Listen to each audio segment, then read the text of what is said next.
खबर राजधानी जयपुर से, जहां एनएसयूआई की किसान छात्र साइकिल यात्रा किसानों की आवाज को मजबूत करने को लेकर एनएसयूआई का दिल्ली कूच का जो कार्यक्रम है वो अमर जवान ज्योति से ये साइकिल यात्रा शुरू होगी। जयपुर से दिल्ली के लिए साइकिल यात्रा रवाना होगी। साइकिल यात्रा का नेतृत्व संगठन के राष्ट्रीय अध्यक्ष नीरज कुंदन करेंगे। पीसीसी चीफ गोविंद सिंह डोटासरा इस दौरान साइकिल यात्रा को हरी झंडी दिखाएंगे। अमर जवान ज्योति से सुबह 12 बजे यानी कि अब से कुछ ही देर के बाद दिल्ली के लिए ये साइकिल यात्रा रवाना होगी।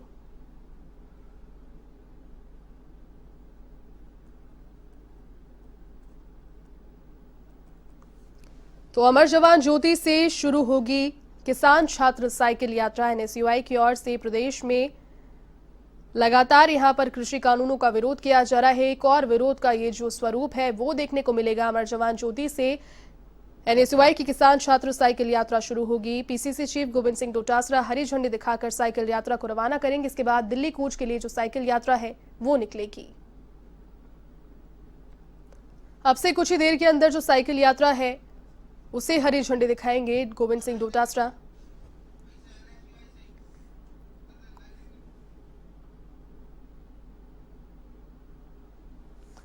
तो अमर जवान ज्योति से शुरू होने वाली है साइकिल यात्रा और फिलहाल कार्यक्रम की शुरुआत हो चुकी है। एनएसयूआई की किसान छात्र साइकिल यात्रा की दिल्ली कूच के लिए साइकिल यात्रा जो है उसे हरी झंडी दिखाई जाएगी पीसीसी अध्यक्ष गोविंद सिंह डोटासरा के द्वारा।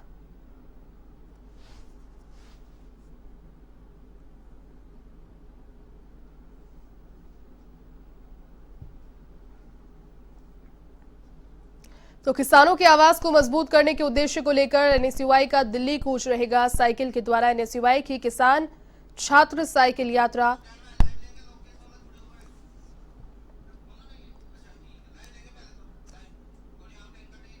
चलिए इसी खबर पर अधिक अपडेट के साथ सहयोगी लोकेश ओला इस वक्त मेरे साथ लाइव जुड़ चुके हैं। लोकेश, देखिए अब से कुछ देर के अंदर यहां पर एनएसयूआई की ओर से किसानों की आवाज को बुलंद करने को लेकर इनके जो मित्र हैं अंबानी अडानी, सिर्फ उनको फायदा देने के लिए ये किसान विरोधी बिल लाए गए हैं। और आज 40 दिनों से देश भर के किसान सड़कों पर हैं, आंदोलन कर रहे हैं। इतनी ज्यादा सर्दी का मौसम है, बारिश हो रही है और केंद्र की सरकार और प्रधानमंत्री जी उनकी तरफ बिल्कुल भी ध्यान नहीं दे रहे हैं।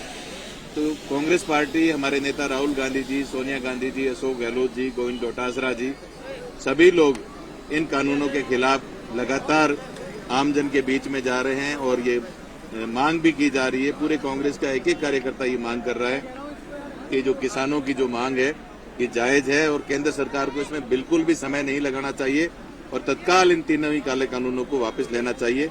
कांग्रेस पार्टी ने कल सभी विधायकों ने, मंत्रियों ने जयपुर में धरना दिया किसानों के समर्थन में।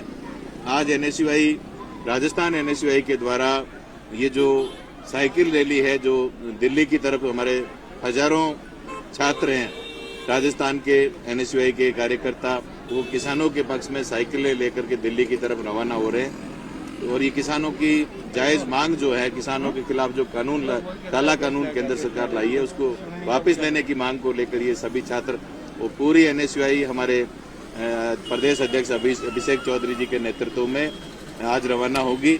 और ये केंद्र सरकार को समय रहते इस कानून को वापस देना चाहिए। यदि समय रहते नहीं लिया गया तो किसानों की इस मांग का जो आंदोलन है ये और ज्यादा तेज होगा और हर हालत में केंद्र सरकार को और मोदी जी को ये कानून वापस देना पड़ेगा। हाल ही में उच्च शिक्षा विभाग में तबादलों का मामला गरमाया हुआ है। तबादले एक बार की कर दिए गए और कुछ लोगों का विरोध आया, असंतोष हुआ, उसके बाद में सरकार ने वापस लिए।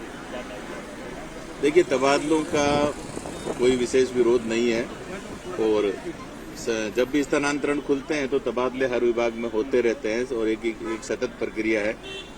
अभी हमने राजस्थान में 2020 के बजट में करीब 37 नए कॉलेज खोले हैं मुख्यमंत्री महोदय ने और नए कॉलेज अपग्रेड भी हुए हैं, नए विषय संकाय भी खोले गए हैं।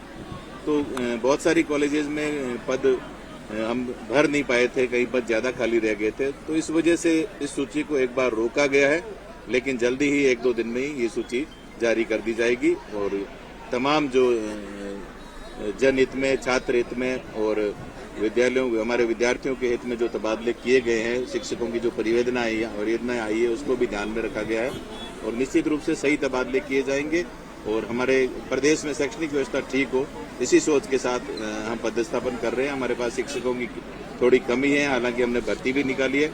तो आने वाले समय में जब तक नई भर्ती से हमारे शिक्षक कॉलेज के लेक्चरर हमें पूरे नहीं मिल जाते, तब तक हमें कुछ वैकल्पिक व्यवस्थाएं करनी पड़ेगी। उन सब चीजों को देखकर ही ये एक बार सूची निकाली गई है और इस सूची को हम जल्दी जारी करेंगे। सर, एक तरफ तो कॉलेजों में शिक्षकों की कमी अनुमति कह रहे हैं, दूसरी तरफ कई शिक्षक जो जयपुर और जयपुर के आसपास में आकर के बस जाते हैं।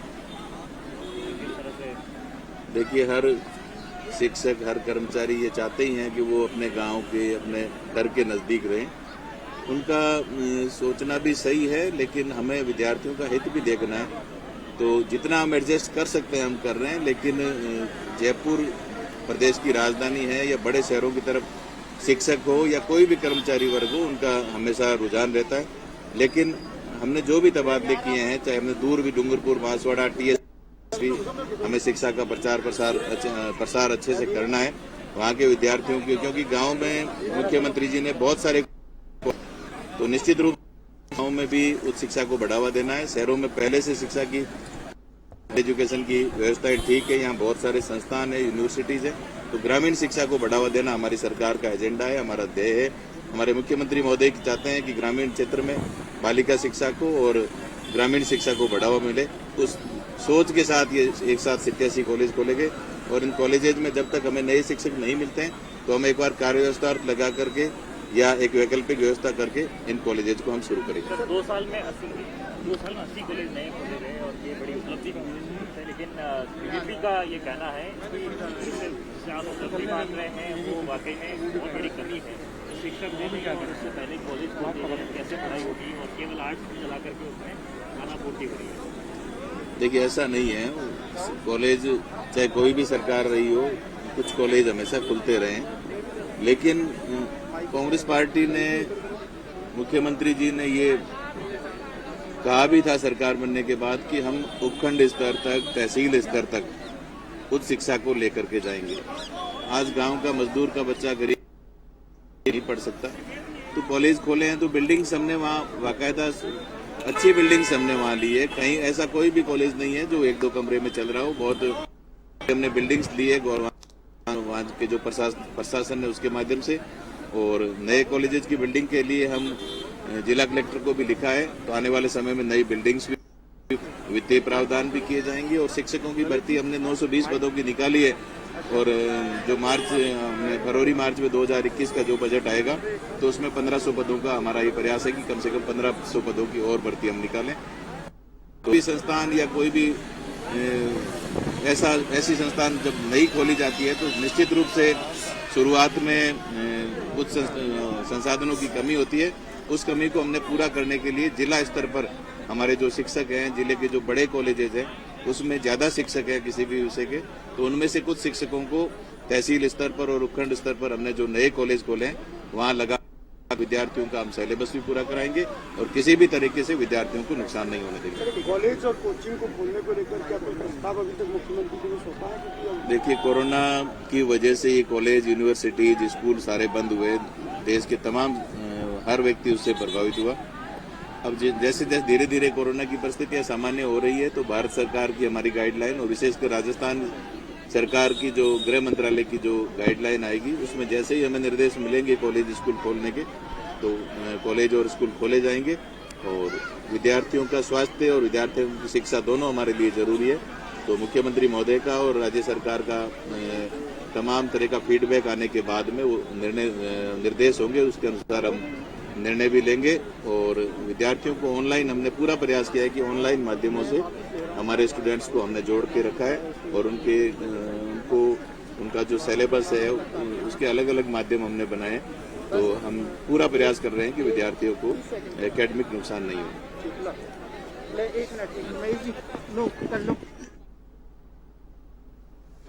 तो ये थे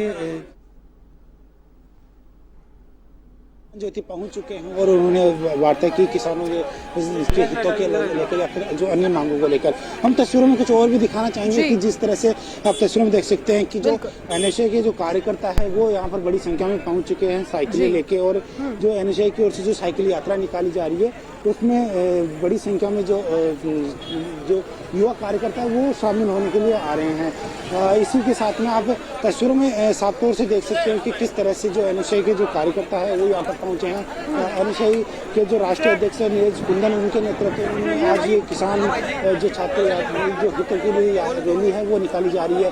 हमारे साथ एनएसयूआई के जो प्रदेशाध्यक्ष है अभिषेक चौधरी वो भी हमारे साथ मौजूद है। अभिषेक जी, किन प्रमुख मांगों को लेकर आज ये साइकिल यात्रा रैली है वो निकाली जा रही है? देश में किसान वर्ग के जो हालात देश की केंद्र की अहंकारी सरकार ने कर रखे हैं वो सबके सामने हैं। उस आंदोलन को मजबूत करने के लिए आज राजस्थान का छात्र किसान विचारधारा का युवा साइकिल यात्रा के माध्यम से दिल्ली कूच कर रहा है केंद्र सरकार के अहंकार को तोड़ने के लिए। तो इस तरह से उन्होंने कहा कि जो छात्रों के हितों जो किसानों के हितों की मांगों को लेकर ये और भी यहाँ पे जो युवा कार्यकर्ता है उनसे भी बात करेंगे किस तरह से वो जाएंगे आप इस साइकिल के जरिए दिल्ली तक पहुँचेंगे। सर क्या मांगे हैं, किस तरह इसको लेकर ये दिल्ली कूच कर रहे हो? सर दिल्ली तक किसानों की हत्याकार कर रहे हैं और वो अभी 3 बिल जारी किए और गलत बिल्कुल किसान हितों को और जो कृषि जो कानून है उन्हीं के को वापस लेने की मांग को लेकर की ओर से ये रैली निकाली जाएगी। बड़ी संख्या में लगातार जो युवा कार्यकर्ता है वो यहाँ पर पहुंचे हैं।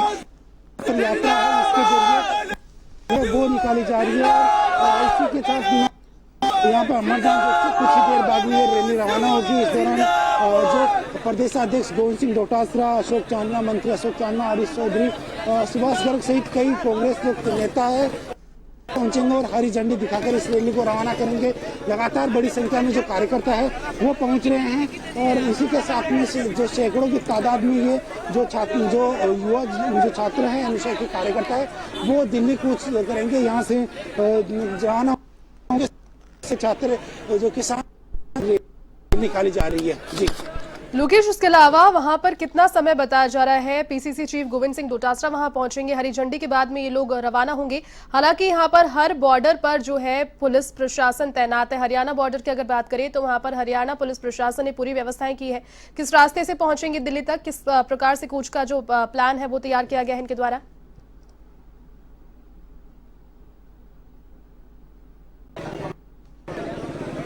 देखिए, बिल्कुल बात करें तो ये जो कार्यकर्ता है वो यहाँ से अभी कुछ ही देर बाद में रवाना होंगे।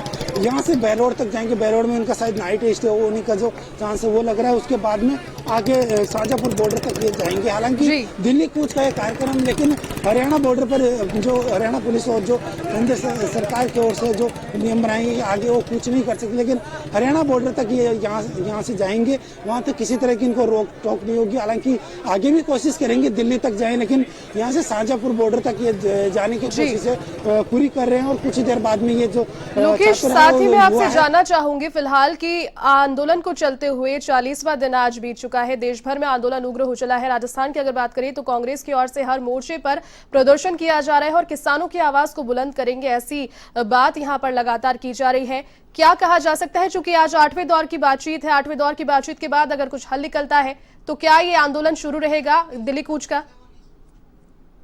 निकालते हुए रैली के जरिए दिल्ली कूच करेंगे। जी चलिए, बहुत शुक्रिया फिलहाल तमाम अपडेट के लिए और साथ जुड़ने के लिए लोकेश।